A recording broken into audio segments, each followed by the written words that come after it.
Yo, what is going on today, YouTube? Hope you guys are doing fantastic. Today's video is Open Beta 4 update notes. A lot of changes are happening, so let's just take a look at them. The Open Beta 4 update notes. I know that there is an attempt to help tanks out in this patch. Well, let's see, how well it's actually going to work. Artemis is live with the update. Nice. Willix is planned for release March 3rd. Skins are available. Foxy Alma, Baron Frostchild, Ymir, LaRocca Hercules, Medusa skin, Thor skin, Sobek Baron, and Danzaburo. I know a lot of people had issues with how these faces looked, so they are getting changed. Assault mode has been changed. Thor has a new aspect. I'm excited for that very, very much. His Thunderstruck, which is the passive that you get when you use your 3 or your ult, is always active. Warrior's Madness grants protections instead of strength, and Mjolnir's Attunement no longer deals bonus return damage, and Tectonic Rift has no damage scaling whatsoever. This is going to be an interesting way to play Thor. I'm very excited to try this one. I think this is a really cool aspect. Scoreboard QOL that allows players to read each god abilities by selecting their portrait, which is really cool, being able to oh, how much damage is this doing? I'm more of a nerdier thing. A lot of people might not use it like that, but you can at least see maybe the cooldown on an ability, yada yada. I think that is a very cool QOL update. God page multi-ability display toggling has been added. Am I blind? Oh, it's just right here. You just click it again, I guess, and it has 2 of them. That's awesome. Gameplay changes. The Titan's basic attack cleave no longer hits Minotaurs. And reduce damage versus Minotaur's coefficient by 30%.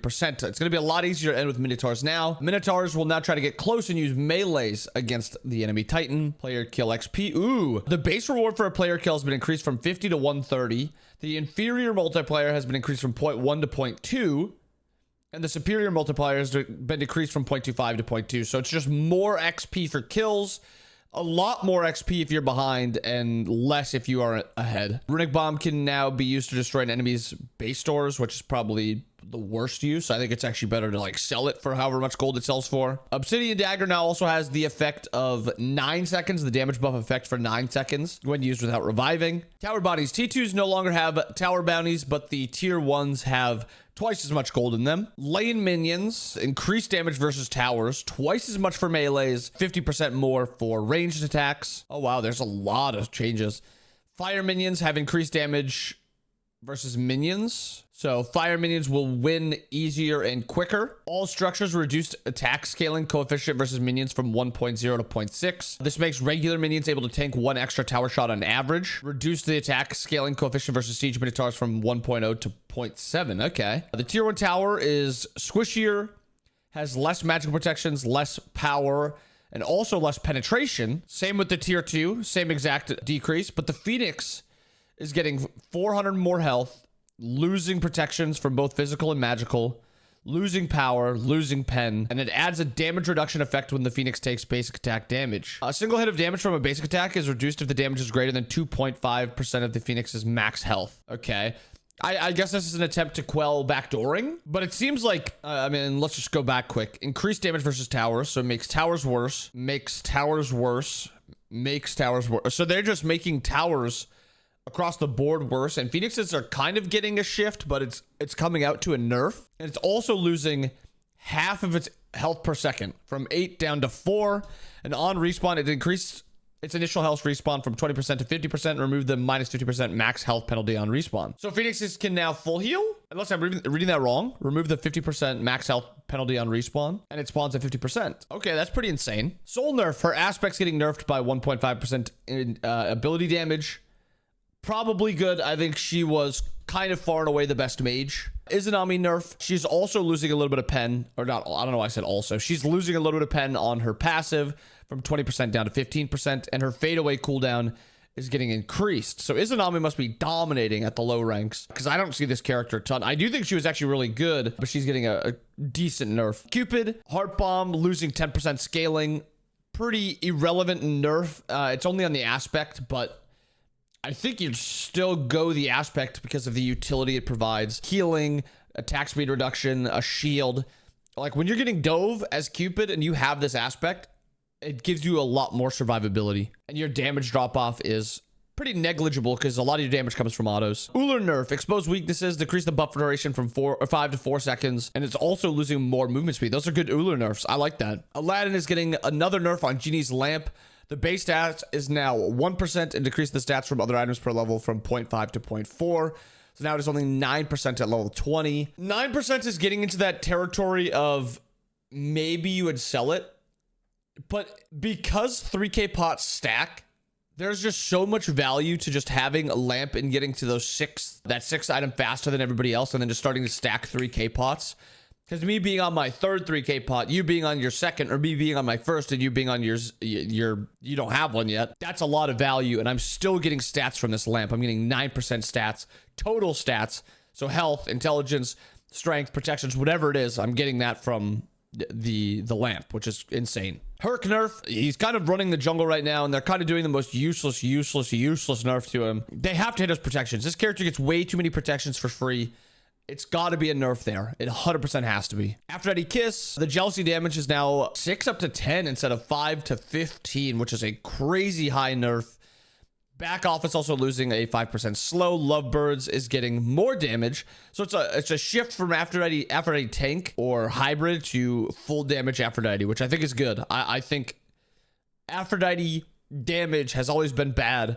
Aphrodite tank has always been broken since her shift. Since her like way back when scaling on her 3 shift in Smite 1. Odin buff. Base damage on lunge at 20 late game. It's 0 early game, so it's 5 extra per level. Gungnir's might is also getting an increase in pulse damage, and it's up to 170 late game, which is a lot of damage. And then Ring of Spears is also getting a cooldown decrease. Used to be 110 down to 90. It's now 100 down to 80. A lot of like the bad warriors depend on, are they able to live? That's like Odin's job. And I think if they make it so you can live a little bit easier and then you add it with Odin's buffs, I think Odin could be a really strong character. Bacchus Chug, the heal's now 40 at level 1 instead of 20, and it scales up to 120 instead of 80. That is crazy. Belch of the Gods is also going up 5 damage at every rank, but that heal is very, very good, especially for, I think, if you max your 1 on that Aspect Bacchus solo build, this would be very, very strong. Very strong. Susano buffs cooldown on his Wind Siphon and Jetstream, which is I think his 2-3. And then Typhon, his ultimate is also getting a slight damage buff, 10 early game, 30 late game, and also 5% strength scaling. Not bad. I think Susano is fine right now. I think he's actually decent, but these are pretty small buffs. I think it'll make him feel a lot better, and I think currently buffing a lot of the assassins makes sense with how dominant like the warriors are. The Alma aspect, Achilles, Hercules. The only real assassin that's good is Aladdin, and he's magical. So Susano getting a buff, I think it's good for the strength assassins. CERN Wild Hunt is getting 15% more strength scaling. Nice. Pele is also getting a buff to Eruption and Volcanic Lightning.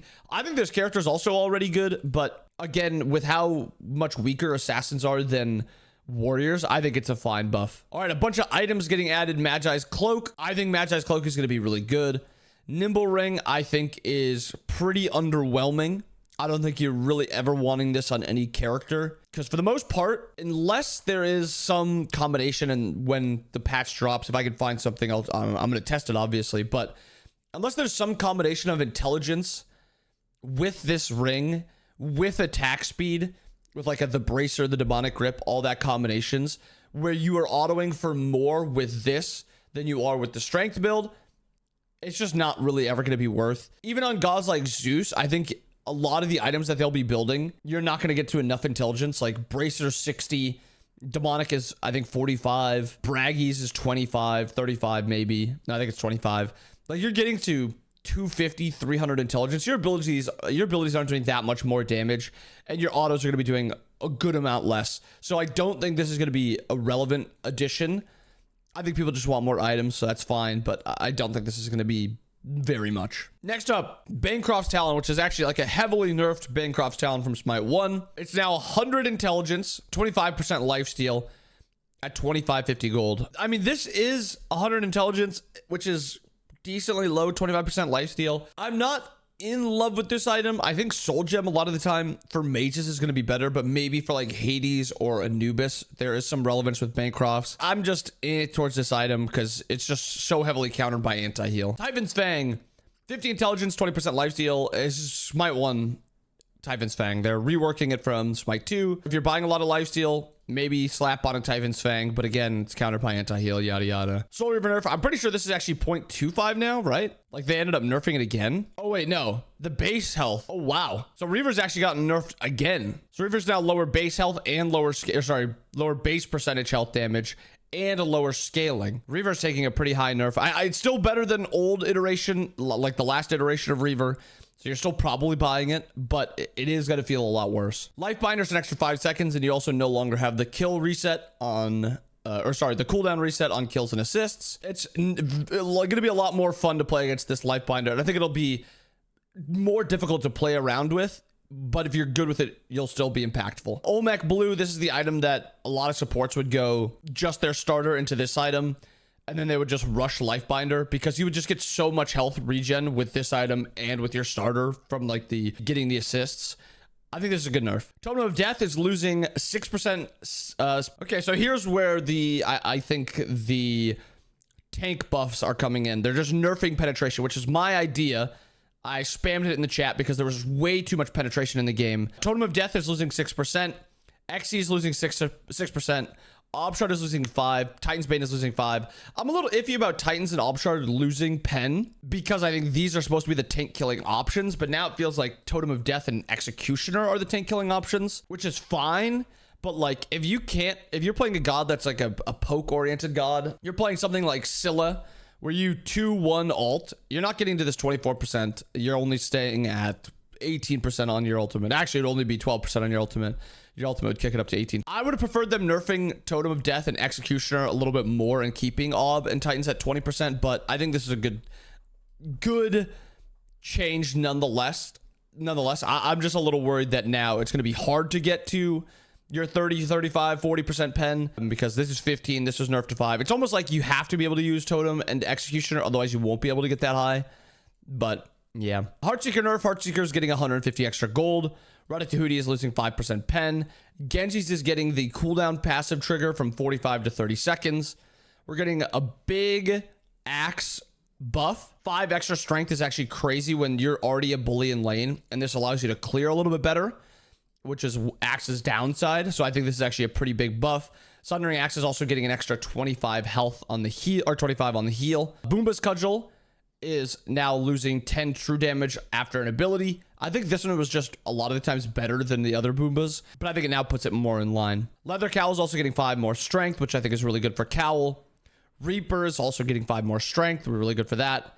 And then lastly, a little bit of changes to shielding and healing. Divine Rune and Brawlers now last for 6 seconds. Lunaean Bow also lasts for 6 seconds and also reduces shields by 50%. And the projectile is going to go a little bit farther, which is good, I think. Pharaoh's Curse is also going to be reducing HP shields by 50%. So a lot of good changes in this patch. I think this is a solid patch overall. I'm excited to try this one, trying a Willix, trying Artemis, the Thor aspect. And then I like a lot of these item changes. This is a very exciting patch. I'm curious to know how stuff lands, how penetration lands, how tanks feel.